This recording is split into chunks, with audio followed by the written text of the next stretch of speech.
नमस्कार. इकडे मी दुधी भोपळ्याचे साल काढून घेतले. त्याचे मी आता तुकडे करून घेते.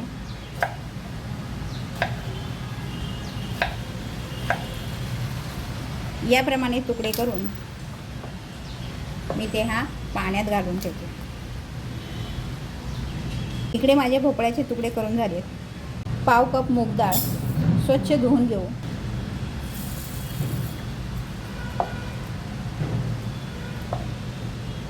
ही मी नळाखाली स्वच्छ धुवून घेते. इकडे मी डाळ स्वच्छ धुवून घेतली आहे.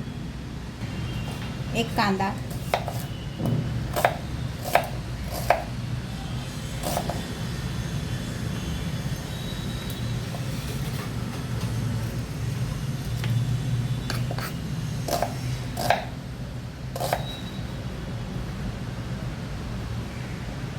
एक टोमॅटो,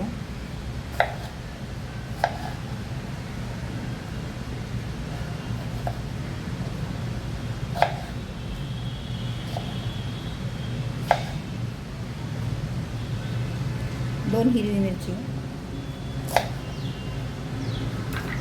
इकडे मी कुकर घेतला आहे.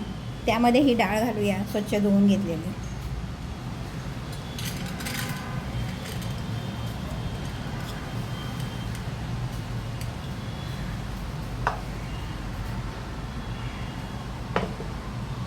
त्यामध्ये एक कपभर पाणी,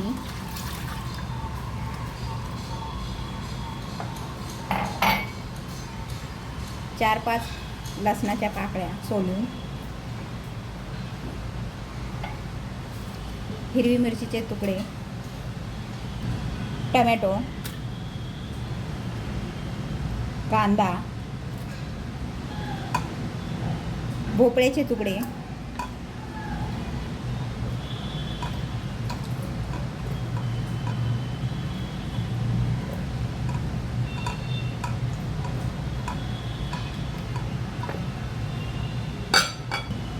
हळद,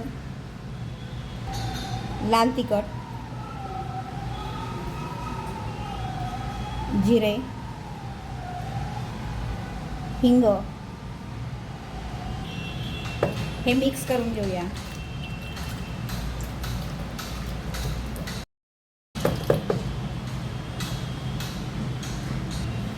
झाकण लावून गॅसवर ठेवून 3 शिट्ट्या करून घेऊ.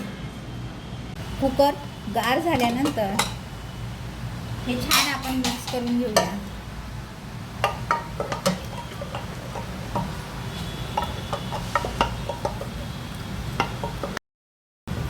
याप्रमाणे मिक्स करून आता याला तडका देऊया. इकडे मी गॅसवर कढई ठेवून गरम करून घेतली. त्यामध्ये तेल घातले.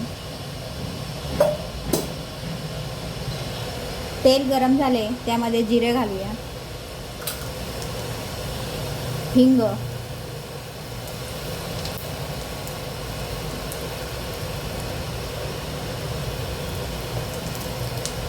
सुकी मिरची, कढीपत्ता,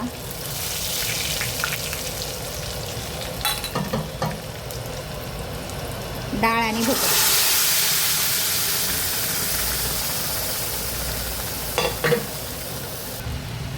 अर्धा कप गरम पाणी, कोथिंबीर,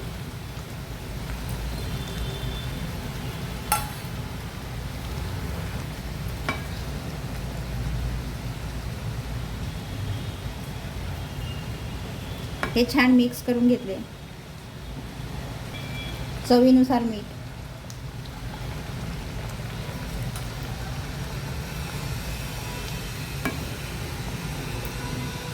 यानुसार भोपळा करून पहा. आवडल्यास लाईक, शेअर, सबस्क्राईब नक्की करा. गरमागरम चपातीसोबत गरमागरम हा डाळ भोपळा खूप छान लागेल. करून पहा. रेसिपी पूर्ण पाहिल्याबद्दल धन्यवाद.